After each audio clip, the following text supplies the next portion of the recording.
Hi, this is Daniel here with a quick preview of this week's Cheat Sheet, which is a free newsletter that you can subscribe to at cheatsheetnewsletter.com, where each week we compress down all of the interviews we released that week, as well as all of the research that went into those interviews into an email that you can read in about 5 minutes.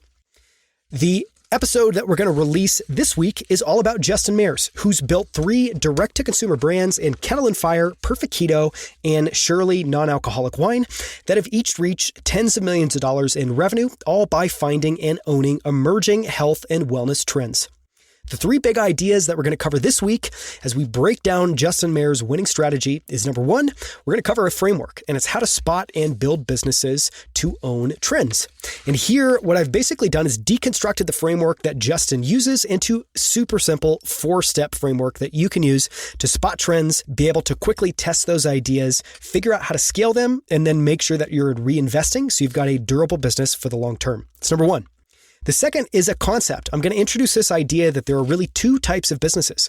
There's wedge-shaped businesses and ramp-shaped businesses. And this concept is all about how tightly coupled a business's revenue is from their expenses. And I think what's fascinating here is in these cases, Justin's built 3 businesses that are very successful, that are actually each very difficult to build. And the reason they're difficult to build is because they're what I would call a wedge-shaped business, which means that expenses and revenue are very tightly coupled. So it's actually very hard to pull them apart. And as you scale them, you typically start out with almost no profit for a very long period of time. And you really have to grow that wedge to become profitable.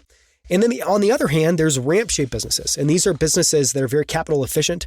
They're typically very cheap. They don't need new capital to be able to scale. And so literally, when you look at revenue and expenses of those businesses, it looks like a ramp where revenue is able to scale infinitely while expenses scale linearly. So that's the second concept we're going to cover, and it's wedge versus ramp-shaped businesses, how this relates to the businesses that Justin Mayers has built, and what this means in terms of how these businesses have to be operated financially.